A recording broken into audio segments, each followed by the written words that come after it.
Good afternoon. My name is Mariam Waba, and I am the Associate Director of Communications for the Foundation for Defense of Democracies. But for our purposes, and more importantly, I'm a Coptic Christian. I want to start off by thanking all of you for being here. This is not easy work, but it is very important work. So I appreciate you guys for being in the room today.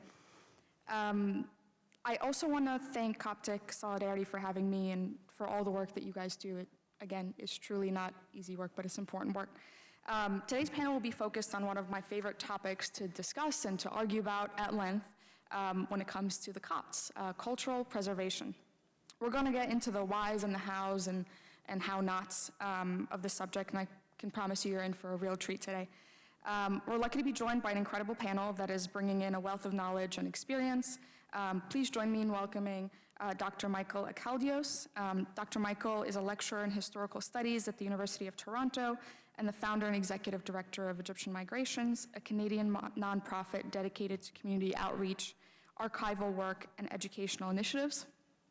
His SSHRC-funded research on 20th century Egyptian migration examines the Coptic immigrant experience in comparative perspective and Cold War international relations between Egypt, Canada, and the United States.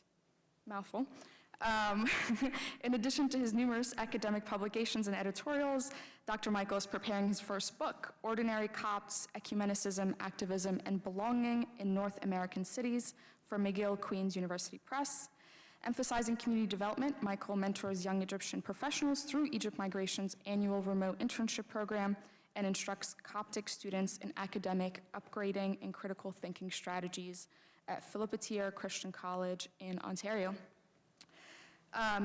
David Daoud is a senior fellow at FTD focused on Lebanon and Hezbollah, and it'll make more sense why he's here in a second. He previously worked as a non-resident fellow for the Atlantic Council, director of Israel, Lebanon, and Syria at UNANI, and a research analyst at FTD prior to that. David also has experience working as a staff member here at Capitol Hill, providing analysis on matters related to the Middle East, Israel, and Iran.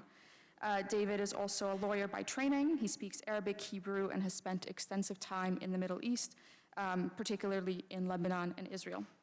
In addition to all of that, David is a very good friend, well-versed on the Coptic issue, and is bringing some much-needed wisdom from his study in the early 19th and 20th century Jewish movements. Okay, now that all the formalities are out of the way, let's kick off with some fun stuff. I'd like to begin today's discussion by taking a step back, actually, and defining what we mean when we say cultural heritage. You know, we're going to talk about the whys and hows, but the what is really where I want to start. And I'll start with you, Dr. Akaldios. Michael, your research has focused on many things, one of which this idea being of cultural preservation in diaspora, specifically in North America. And even Egyptian Migrations, the organization you founded, serves as a cultural institution for Copts in Canada and the US. Can I ask you to start by saying a few words about the work that Egyptian Migration does and how this organization frames the idea of cultural heritage? What tangible and intangible factors constitute cultural heritage? And I understand you have something to show us, which I'm very excited to see. Yes. Can everyone hear me okay? Okay, good. So I realized quite quickly teaching at a university that most people zone out when you're just talking. So I brought pictures. I hope that's okay. Right. So, Egypt Migrations. The organization is dedicated to three things. We preserve, we educate, we empower. And this leads into our mission because I realized quite quickly that unfortunately our community is very jealous when it comes to our own personal stories, our own personal family histories. And my focus was on understanding how migrants created a life for themselves and the cultures that they brought with them, as well as through integration, the new culture that evolved in Canada and the United States. And there was a difficulty accessing archival material, accessing any kind of documentation that tells us about who the Copts are. And much of the writing that was at the time taking place, and this would have been in around 2014, 2015, was outside of a few select works, including Dr. Magdi Khalil, was coming out of mainly people who are not familiar with the community, are not part of the community. And so what I wanted to do is I wanted to collect material in order to make it accessible to everyone in the community. And so Egypt Migrations emerges initially as the Coptic Canadian History Project focused on the Copts.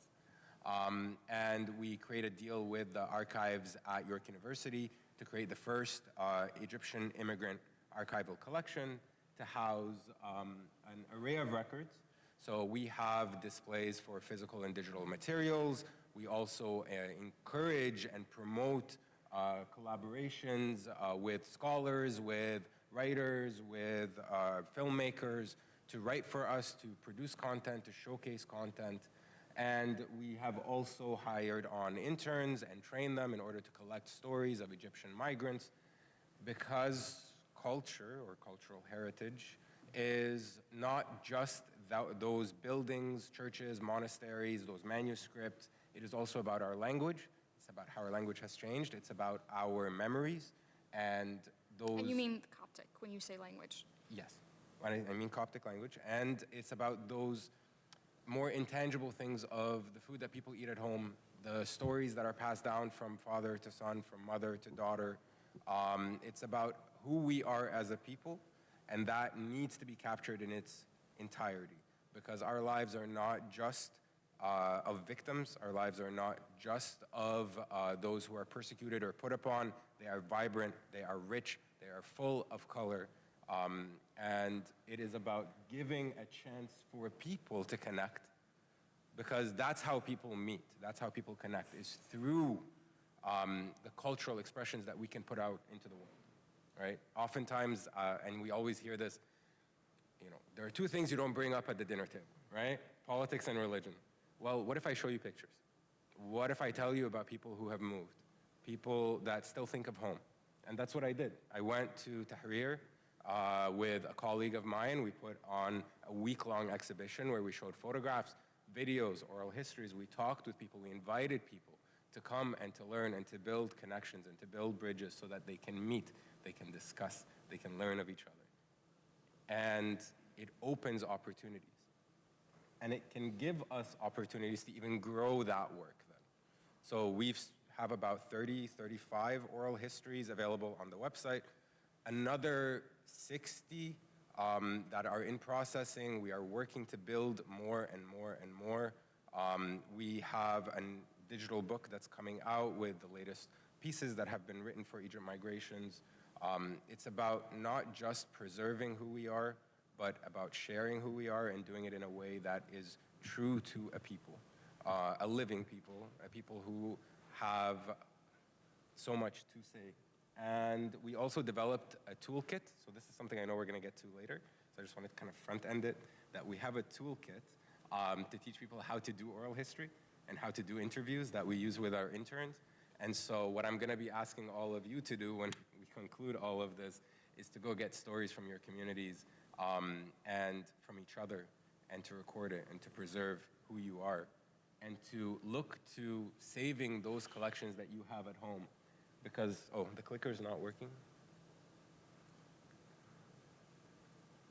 Okay, well, we got that ironed out. Yeah. Can I ask you a little bit about this oral history framework that you're building off of? How ought we frame the things we preserve? Are you when you're starting on a new project, are you looking for stories of persecution exclusively? Are you what things are you looking for? That's why I'm hoping I can get because I actually anticipated that. Sure.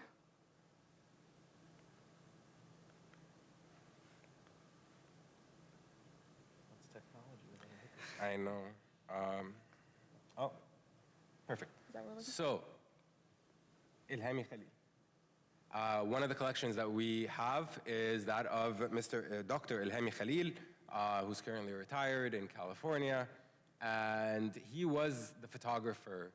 He arrives in 1959, and he takes pictures of everything.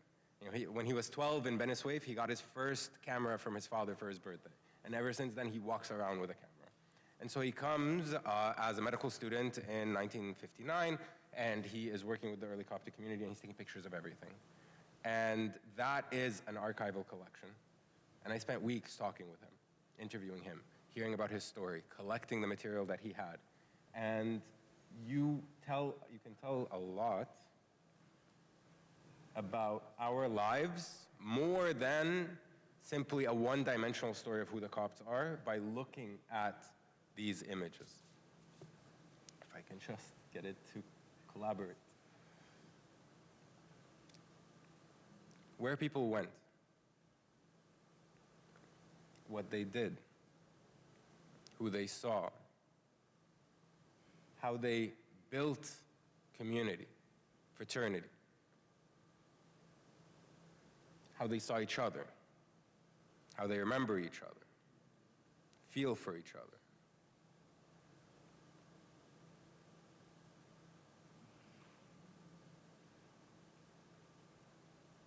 You learn about the early activism for Egypt among immigrant Copts. You also learn about their attempts to build collaborative communities, to build broader solidarities.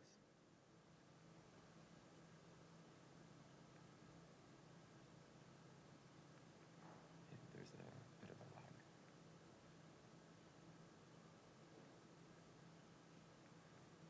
And you also learn about the early institutions that they founded in order to bring priests, build churches. And this is the first association which was established by Copts in America. This is the the Coptic Association of America, which was established in 1963. And this allowed for the sending of priests, the building of churches, the creation of a religious community in America. These stories, these images, these memories, this is a part of who we are as a diaspora. This is a part of what this second and third generation is going to remember, or should remember, should know about themselves, because they're not looking back to Egypt as much as the first generation anymore. And so what is their culture, and what memories and what stories and what power do you want to leave them with as to knowing who they are and where they come from?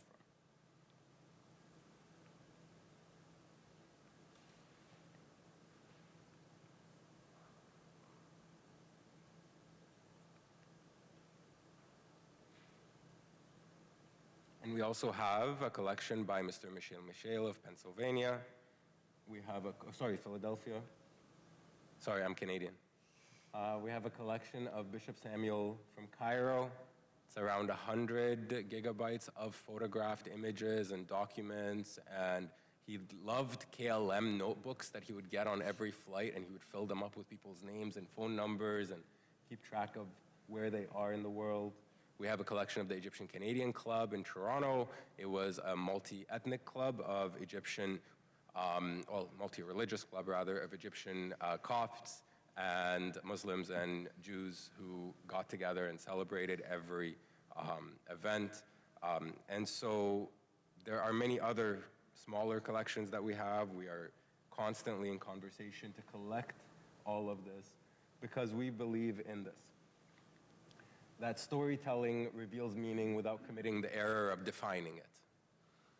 That our purpose is not to tell you who someone is or who a people are or what you should think of them, but rather to give researchers, policymakers, historians, academics, as well as the general public and young Copts a chance to learn about who they are for themselves and to discover and uncover their realities. And I put for a purpose Dr. Shawqi Kharas here on stage for those who might recognize him. He was quite younger then, walking with his two young boys in New York. And Dr. Shawqi Kharas is the founder of the American Coptic Association, which was founded in 1972 after Al-Khanka incident in Cairo, just outside of Cairo, who was considered to be the father of Coptic activism in diaspora. And his story is well known, well documented, often of his problematic relationship with certain key individuals.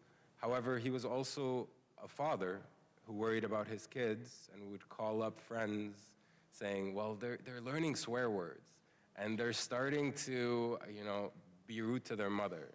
Like, that's part of the immigrant experience too. That's part of our culture too. How do we make sense of living in diaspora? Yeah. So I think all of it is about preserving the tangible and intangible, and I'm much more interested in Egypt Migrations is interested in those tangible things that you can hold on to, the images, the documents, the material culture that we leave behind for our children, and the intangible feeling of remembering and preserving who we are as a people. This is also fascinating, and I want to circle back to a couple things you said about tangibles and how do we keep these things alive even though they're inanimate objects. But before we do that, I actually want to go to David to give some of what we're saying a little bit more texture and a little bit more context in terms of like time and distance and how long ago things happened for us to be able to remember them properly. So David and I love to geek out about a number of things, one of which is early 19th and 20th century Jewish movements. And I'm fascinated by the way that the Jewish diaspora maintained Jewishness, however you define that, up until 1948. Can you say a couple words about what the Jewish diaspora did to protect cultural heritage and how they defined cultural heritage as Jews were spread all across the world? Thank you all for attending. It's a little loud. So I come from a people that has been, for most of its history, scattered across the globe. Our national life was, as you know, all inheritors of the Bible here, so the Babylonian exile, your understanding of that is part of your heritage as well. And that was the first of the Jewish experience with being uprooted from the homeland. And Jews were forced into redefining what identity meant, because for so long, especially at the time, identity meant just being part of your village, your local tribe, and what happens when you lose that. It's not like you have, you know, in ancient times, the tools to preserve identity that we do today.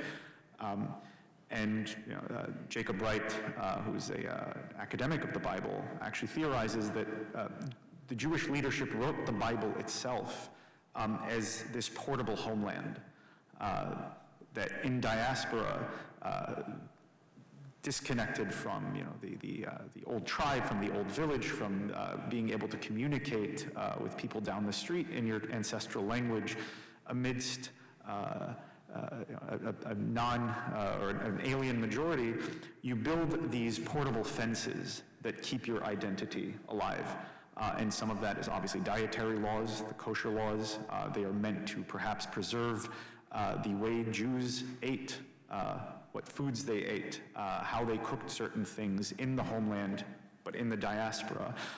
Preservation of language, perhaps is a liturgy, but it is in some ways continuing to use that language as a communicative tool rather than losing it entirely. And losing language is loss of access to history. It's a loss of access to oral tradition. It's a loss of access to who you are if you can no longer speak your language.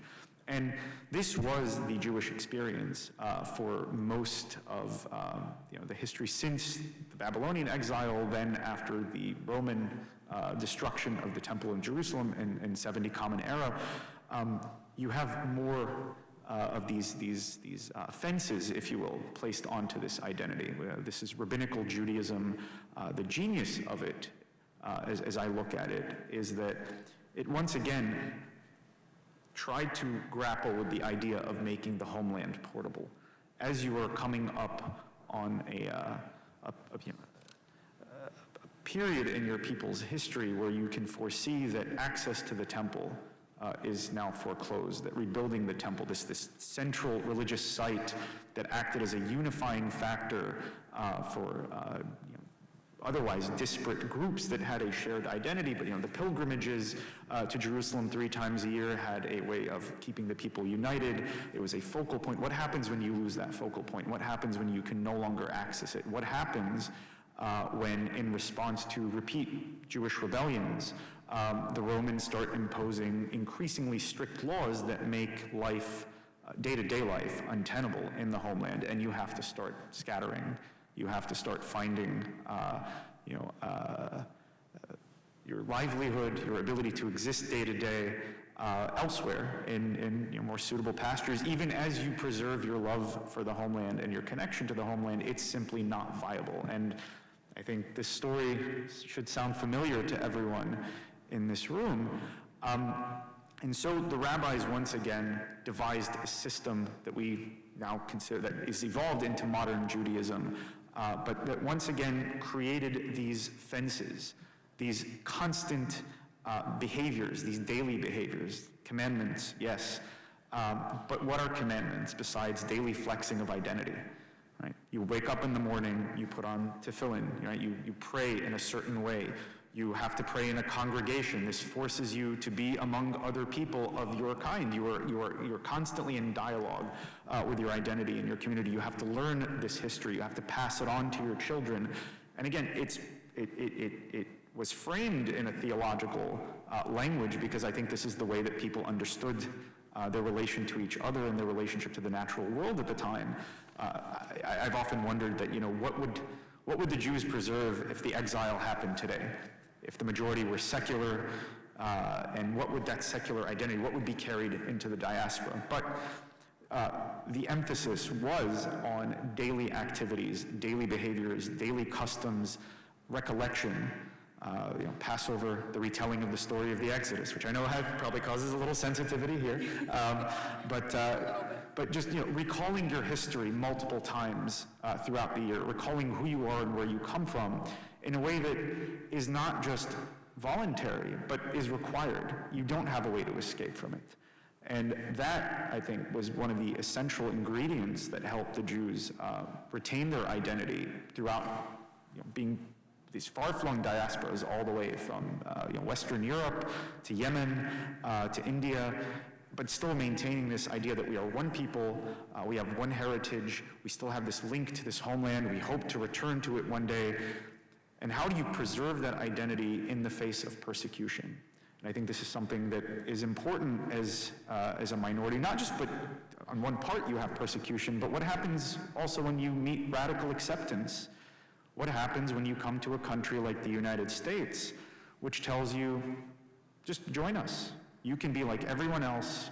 This particular identity that you've held on to for so long, if it's a burden, if it's been a pain, just come join the majority. So what structures can you build to preserve identity, both in the face of persecution and acceptance? And these mechanisms that Judaism developed maintain the people over the course of millennia until the rise of modern political Zionism in the mid-19th century.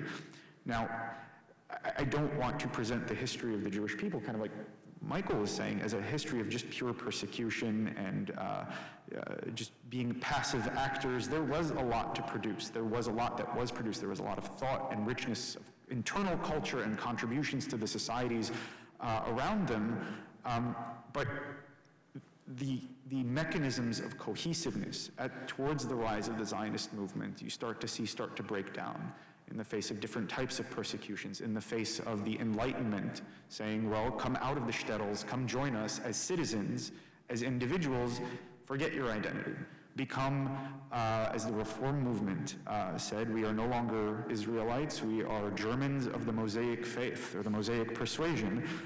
This is why you see Reform houses of worship called temples rather than synagogues, because they were trying to de-emphasize the connection to Jerusalem. They were trying to de-emphasize peoplehood.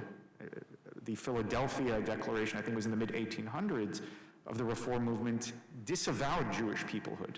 And this was in the face of this welcoming atmosphere in the United States. And Jerusalem explicitly ceased to carry weight among the Reform movement. Now, they've gone back since then. But you see these currents coming together. In response, you also see Orthodoxy, especially in Europe, become more insular. So Judaism, at that point, in between persecution and the invitation to assimilate, stopped being sustaining. And comes along Theodor Herzl and offers a different vision that says, well, let's be a nation like all other nations. And drawing upon those components that have been preserved for 2,000 years, without which the movement would not have succeeded, and that includes things like culture, memory, what are Jewish values, right? What is the Jewish way of governance? What does our society mean? What does it mean to be a Jew when you've probably not had contact? And again, this is days prior to the internet. What does it mean to be a people when part of you has been in France, say, for 1,000 years, and another part has been in Syria.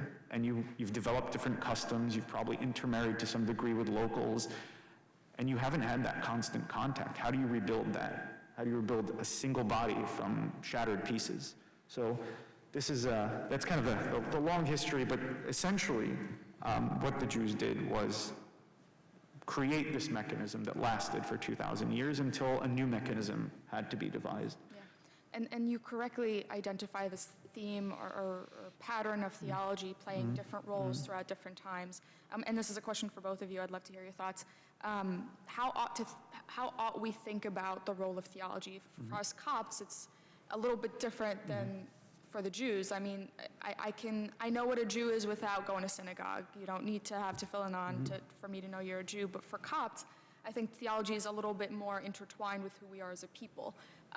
Obviously, we are the Church of Egypt, but I don't know what it means to be a Copt if I'm not going to church every Sunday, if I didn't learn Teranim when I was 5-6 years old, if I don't do the bajillion fasts that we do throughout the year. What does it truly mean to be a Copt without all these theological rootings? And what are the cost-benefit analysis to relying too heavily? You can kind of tell where I'm going with this and some of my personal leanings on this. What ought be the role of theology in preserving culture? Is it just Teranim and going to church, and is it my tattoo, or is there more to being a Copt? Can you speak a little bit to that, David, and then I'll go to Michael? Well, I can speak to it from the Jewish perspective, and where, again, the theological relationship or the indistinguishability of Judaism as a culture from Judaism as a religion. And this is something I think that Orthodox Christians can relate to, because your churches aren't universal. Right? They're very local. You have a Serbian Orthodox church, you have the Coptic Orthodox church. The church becomes the mechanism, similar to Judaism, of preserving not just a specific idea about the relationship of man to God, but also about cultural heritage, language, social dynamics, value systems. Now, from the Jewish point of view, it also created a certain passivity. After the destruction of the temple in 70 Common Era, there was another Jewish revolt against the Romans in 132 to 135 Common Era, the Bar Kokhba revolt. This was also put down with brute force by the Romans, who did not brook rebellion. And at a certain point, the leadership, which viewed the universe and man's relationship to his surroundings in theological terms, decided this is untenable. If we keep rebelling, there's not going to be a Jewish people, because the Romans will just crush us out of existence. So the idea that deliverance, restoration of national sovereignty would be the purview of the divine, this would be God's work through the Messiah, started to percolate. Right? This is when it was created initially as a pragmatic response to the fact that you had this people in a province, Judea, rebelling against the world's superpower and continuously getting crushed as they tried to achieve independence with their own hands. So the rabbis, to prevent this from continuing to happen, said, well, let's leave this up to God. This is God's domain. And that created a certain quietist nature among Jews, to where there were very few attempts for 2,000 years to reestablish national sovereignty through the force of man's works, through our own hands. And partially this made sense. For most of the history after the exile, the land of Israel, the Holy Land, was controlled by successive Christian and Muslim empires that had a theological problem with the restoration of Jewish sovereignty. Right? Christianity, until Vatican II, at least the Catholic Church, viewed Jewish dispossession through the biblical lens, which is that if you rebel against God, if you violate God's commandments, you are exiled. Right? This is the quid pro quo that God established with the Jewish people. So how much more so if you reject God's Son and this new message, this new testament, this new covenant that he's bringing with him? You certainly can't have this symbol of God's favor. And in the Islamic conception, Jews were meant to have wretchedness and humiliation stamped on their forehead. We were supposed to wander the earth for all eternity as, the demonstration of what happens when a people rebels against God. Obviously, national sovereignty, the restoration of national sovereignty, which comes with dignity inherently, works at cross ends with that. So the first opportunity that really came about was as the nations of the world began to secularize, particularly in Europe, where identity, what we call nationalism, started to decouple from religious conceptions of who people are and their relationship to their surroundings. And the Jews started to follow a similar trajectory. Well, if the Italians can form a nation through work of their arms, or their own hands, why can't we as well? There was pushback. And there was pushback not just from the assimilationist types who just wanted to keep their heads down and say, well, let's not rock the boat. We've just been integrated as Frenchmen and Englishmen and Germans and Americans. If we start being perceived again as an alien culture, as they were as an alien religion for centuries, we're going to bring attention on ourselves that we don't want. Let's just keep our heads down and keep moving. Let's be Germans of the Mosaic persuasion. And on the other hand, you had this quietism that had so seeped into orthodoxy, this idea that this was a rebellion against God, to reestablish the homeland, or to reestablish this political sovereignty over the homeland through works of our own hands. They would not accept it, even though they wanted to maintain their particularism, but they're like, we will be rebelling against God in doing so. And these two visions really fell apart in the shadow of the Holocaust. Particularly, like, for example, the Satmar community. Right? It was a Hasidic community. They're still particularly anti-Zionist from this religious perspective. The idea that Zionism being, reestablishing the national sovereignty through work of man is blasphemous. They were virtually wiped out in this expectation that if they simply held true to their faith, and held true to God's promise to send the Messiah one day, that he would preserve them then in the face of that persecution. You saw so many of the communities of Europe be eliminated that way, and that was the virtual end of anti-Zionism as a dominant force, or as a large enough force within the Jewish world. Until, fairly recently now, you have kind of a resurgence at the margins, but this is part of what, when you couple your identity to theology, there is always the risk that you will understand your suffering in the here and now as part of God's plan. And how dare you rebel against God's plan? And maybe that is a smart survival strategy in certain ways, but it can come to a point where it actually becomes your destruction. Right. We become complicit in our own persecution by seeing persecution as part of our experience. I'm passive, yeah. Michael, same question. What do you think? Theology, conservation, all of it? If I may, I think you're trying to find out, who are we without the church? In a way, yes, but I think the question's a little... Can I ask you, who are you? Well, you tell me. No, you tell me. You're American, right? I'm an American Copt, Coptic, correct? Yeah. Yes. When did you come here? Oh my God, this is turning into an interview. Yeah. I came here as a child. Okay, so you feel more connected to here. The thing that I am before anything else is a Copt. So what does that mean to you? Going to church and my tattoo cross and learning Teranim and being a people. But that's being Christian. What does it mean to you to be a Copt? No, it means being a Copt. Being a Christian, our Catholics, evangelicals, they have completely different understandings and practicalities of being a Christian that don't apply to me. So it means being Coptic Christian. Correct. Good. So you're a Coptic Christian. American? Yes, sir. Okay, yes, sir. American. You asked if I was American. Okay. So then that's your identity, right? So what you're trying to say ultimately with your question is, can we be something without the church? Is there a Coptic culture without the church? I think the question Or is it theologically, like, being Coptic is part of our theodicy, it's part of who we are, our worldview? Yes, and I'll add that the question I'm trying to get at is, can there be a secular Copt? Like there is a secular Jew. And I don't know what the answer to that is, because it seems like, no, there can't be a secular Copt. Isn't that just an Egyptian?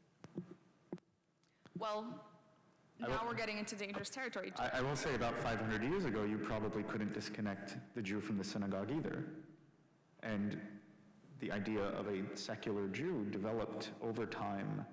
And again, so when you describe the differences between you and, say, someone from your ethnic, cultural background, but who may be a Protestant or a Catholic, well, how is that different from me saying, well, an Ashkenazi Jew versus someone like myself who's a Sephardic Jew, or someone who's traditional versus an atheist Jew? And there are Jews who are atheists. My own mother's an atheist, right? Like, what makes us both Jews, despite these differences? And this is something that part of it is built into Judaism, because we always conceived of ourselves as a tribe. Even if you convert to Judaism, there's no out. You're a Jew. You're stuck.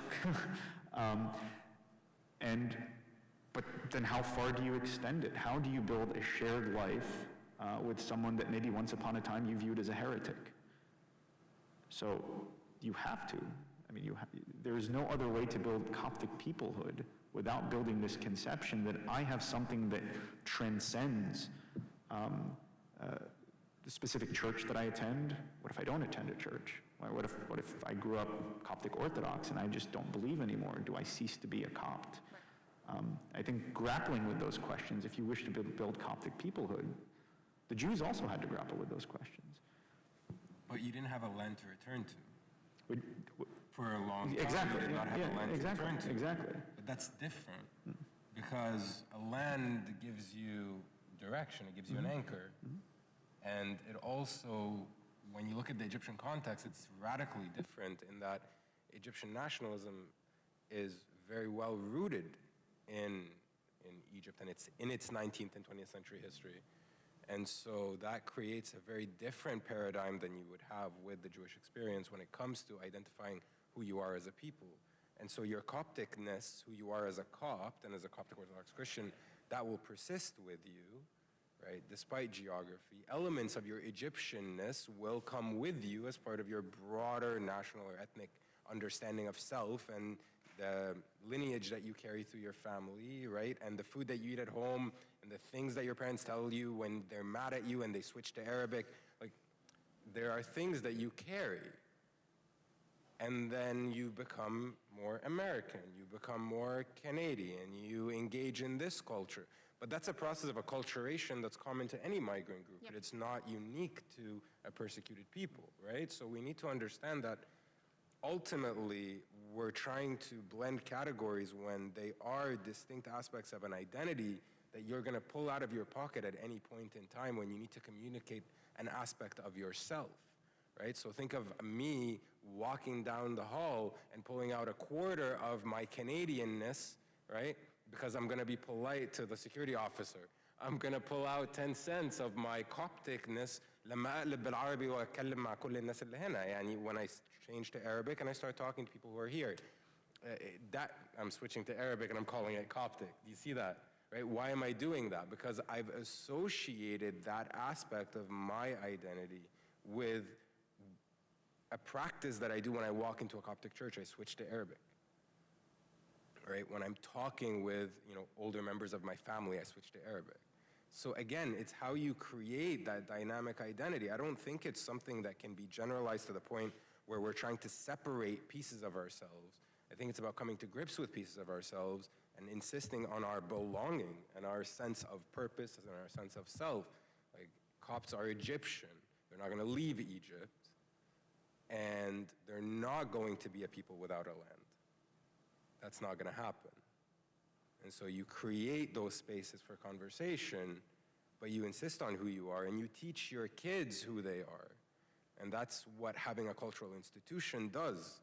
It gives you an opportunity to teach your kids who you are, and whether your identity is changing in diaspora, it will change. It's part of movement, it's part of migration. But then you come back to, what are your roots? What is your story? Remember your story. Whether that story is 70 years of immigrant belonging and institution building, or it is thousands of years dating back to, a small village somewhere where your great-great-great-great-great-grandfather had a farm, right? And me, I know my generation back 6, 7, 8 generations to El Qusayya in Asyut, Like, I know this. This is a story in my family. Like, I know this. And so it's about keeping that alive, absolutely. And so I actually have a question for you, if I may. So tell me about the Jewish archives that are built in every state, every city, every province. What purpose do they serve? I don't know if we necessarily have that, right? Different groups have been better at preserving memory. There's a Jewish archive here. There's a Jewish archive in Ontario, in Toronto. There's one in Ottawa. There is an emphasis, sorry, I need to rephrase the question, my apologies. Sure. There is a very clear emphasis on creating archives, on creating institutions for collective memory, for identity building. So what purpose do they serve for the community? Again, I think when you speak of it, like when, it's hard to speak of it in kind of unified terms that way. I was just on the way over, for example. My family are Lebanese Jews. We're part of the broader Syrian Jewish community that now is in Brooklyn. We also have Egyptian Jews there. And I remember having this conversation. This is a particularly wealthy community, right? There's an emphasis internally on passing on tradition. We're very much about passing on tradition. We are uniquely, these three communities do not accept conversion, for example. And even marrying out into other Jewish communities is very difficult if there is someone from the outside in that lineage. Because we want to pass on that cultural heritage, we are so emphatic about passing on cultural heritage. The synagogues that we go to put a lot of money into passing on the traditions, the chants, the style of prayer from parent to child. But this community has not invested much in what you're talking about. Archival memory, academic studies. They have not taken this body of wealth and put it, say, into a Sephardic studies center or a Syrian Jewish studies center in Columbia University, for example, or built an archive. Why does it matter? Well, why would it matter for them to do that? From their perspective, it doesn't. Right? From the people that I've talked to, and now I think in recent months there's been this realization that, hey, maybe we need to start doing something ourselves. And people I talked to a few years ago, I'm like, well, other people are telling our story in a manner that is inaccurate and using it for politicized purposes, right? Denying the history, denying our uniqueness, denying our non-Arabness, for example. Right, this idea of the Arab Jew, that we are just, Taifi, and not a specific ethno-religious group. And the response I got, especially from people from the older generations, like, what do you want from us? We're just here to do business. Like, we're just trying to live our lives. I'm just trying to feed my family and move on. I don't want to think about all that. Yeah, it was bad, whatever, who cares? For me, preserving that identity is important. I look at the things like the Shoah Project, right, which the Ashkenazim have done. And a lot of these bodies are run by Ashkenazi Jews who have been better at preserving memory for academic purposes. The Shoah Project was an interview project with Jews who had gone through the Holocaust, and it was preservation of oral history. And that's something that academics could take and move forward with. And to me, the importance of that goes to something my father actually told me, because my father very much drilled into me the idea of knowing who we are, where we come from, and having a loving but adversarial relationship almost with my heritage. It's not something I just accepted, it's something I was supposed to grapple with and argue with. And he said, I want you to know this so no one will ever tell you where you come from.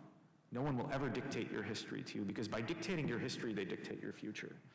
And I think if from that perspective, I think those bodies that's why they're important.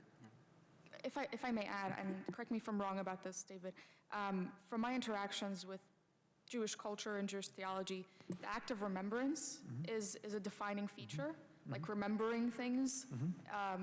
There's a reason that there's fasts and holidays from 2,000 years ago when a guy tried to kill Queen Esther and her people. Like, the act of remembrance is a very active thing that happens, and the late Rabbi Jonathan Sachs speaks extensively about why that's important for us to remember things that happened 2,000 years ago.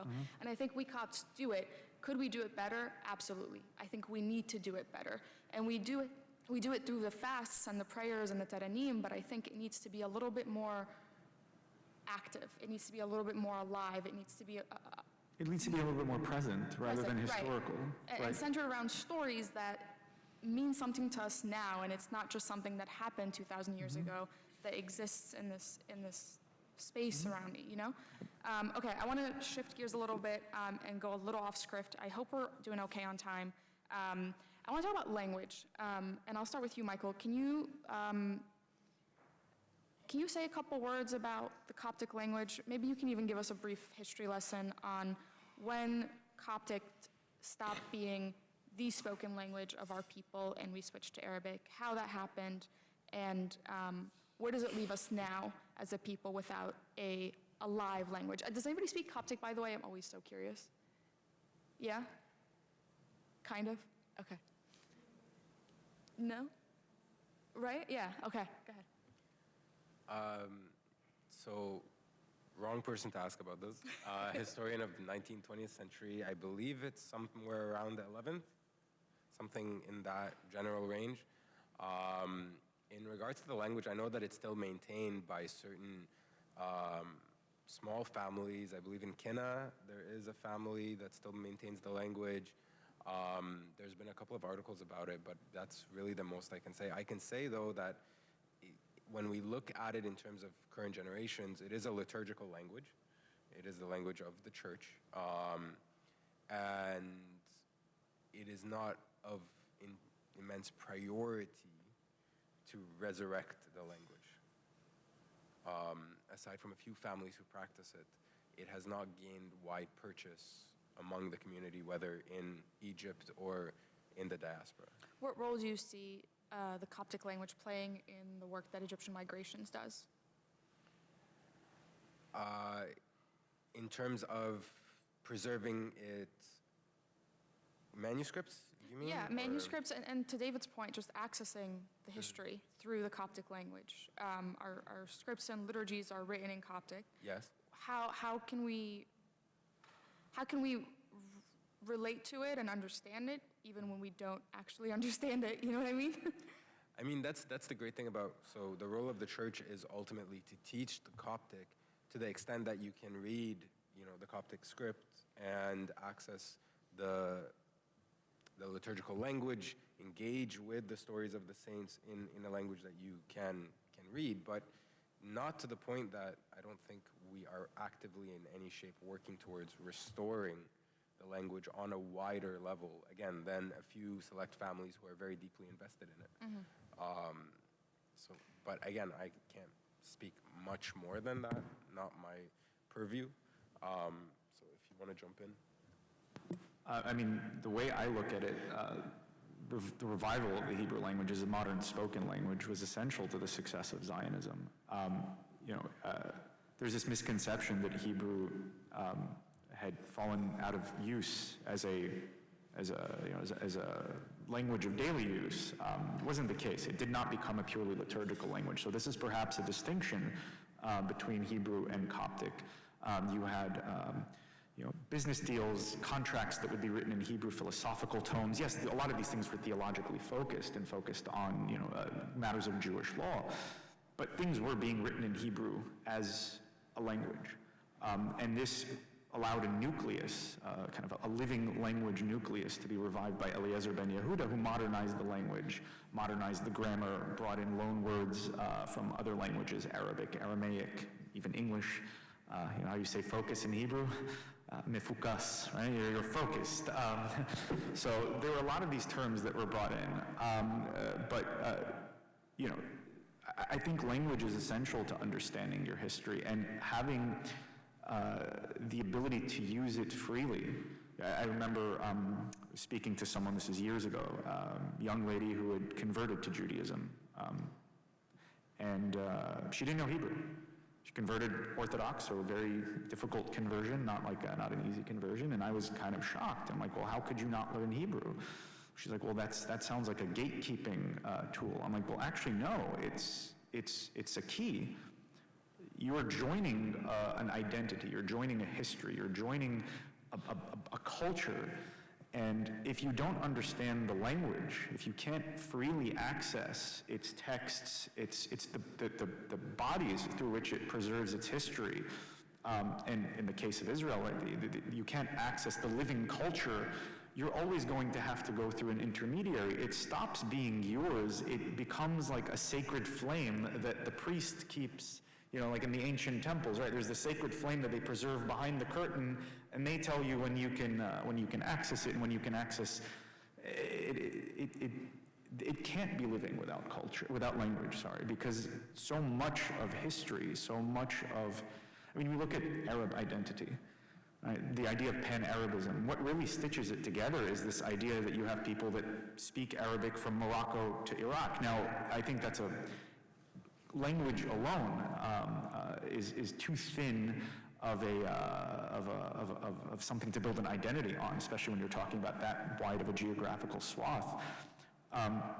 But that is the defining characteristic of what it means to be an Arab, right? That you speak the language, because then you can, again, access the history, you can understand the jokes, you can watch TV in that language, or you can immerse yourself in being an Arab by having that language. And I would say that applies to every other culture. And if you're just learning it as something to read a prayer book, that leaves so much of who you are. I mean, you guys have a 10,000-year-old history. Right? You're the first church to ever exist, but even beyond that, you have a history that dates 10,000 years. It can't be reduced to a prayer book, as important as the prayer book is. Okay, I have one last question for you guys, and then maybe we can open it up if anybody else has questions. For Michael, actually. On a scale of we're really falling behind to wow, we're really crushing it, where do we land on cultural preservation in the diaspora right now? Falling behind. Okay. So I'll expand, yes. Please. So Egypt migrations, like I said, we have the first and only Egyptian immigrant archival collection. So that means ours is the only one, right? Everything else is small amounts being kept in church basements or in people's homes. Of course, with that, you have flooding. You have people downsizing and throwing boxes out. You have lack of care or stewardship, right? You have material that's gonna degrade over time anyways if it's not properly preserved. And so there is a very poor understanding within the community about what the value of these records actually is, because it tells a people's story, right? At the end of the day, if you don't have tangible evidence of your history, you do not exist. It's that simple. It's very easy for someone to tell you, oh, well, actually the numbers of Muslim Egyptians far exceed the Coptic Christian Egyptians. If you don't have proper statistics, you don't have any records, you can't prove otherwise, can you? It's very easy for someone to tell you that the first migrants that built these clubs in 1970s Toronto or 1960s Montreal were actually the Greek and Italian migrants who came out of Egypt. Actually, no, it was the Copts, and I have documentation proving that they did it. And yes, they did have Greek and Italian members, and it was very cosmopolitan in the 1960s and 1970s. But that's also a part of our history. The Copts, I often hear this, the Copts are always off to their own, they don't really engage. It's the way they want it. It's like, no, we're actually very vibrant, very engaged, 1960s, 1970s. And then you have the slow Islamicization, rising tide of, this is your lane, stay in your lane. But then that creates a backlash of, well, I'm gonna stay in my lane, but you stay away from me. And so what ends up happening then is there's a separation between the various galiyat, the various, cohorts that came, various ethnic groups that came out of Egypt, religious groupings that came out of Egypt. And yes, the Copts do find themselves off on their own, some by their own wishes, others not so.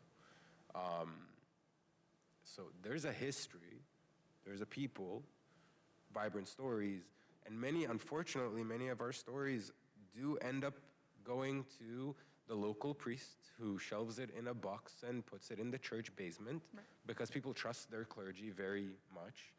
But then the clergy don't see value in this because the value is in God. The value is in our heavenly kingdom. The value is in building more churches and getting more tithes so that you can support community work, which is incredibly important. But not in those boxes that are thrown in the basement. So I just want to put that out there to anyone who's sitting in the room right now who has material sitting at home. When you downsize or, in future when your kids get their hands on this material, they're not going to give it the same value that you do. And then if you give it to the churches, yes, they will take it, but it's not going to end up anywhere. And that's the last thing I wanted to mention is where I first began my research was in the Patriarchate in Cairo, trying to access the patriarchal archives in the Patriarchate in Cairo. And it is inaccessible, and to my knowledge, inaccessible except to two people that I'm aware of. It might be more, I don't know. Two people that I'm aware of who were able to access that archive, which houses everything related to the church and its history. And it's very heavily guarded, and you would think if it's so jealously guarded and so few can able to access it, that means that whatever is in there is truly valuable and truly well taken care of. Well, I spoke with a bishop who was able to access it. It is not well taken care of. It is a mess. And half the material has at some point, or has stains of at some point, flooding having occurred. And so it is a sad state that there is no emphasis, there is no care. And we can't continue in that vein because then all of the material that we can turn to will either disappear under the influence of those gatekeepers, those people who feel like they have the right to view it but nobody else does, or it will fall apart in time. And the reason I was able to get Bishop Samuel's materials, that wealth of materials I was able to get, is because when he passed, he died standing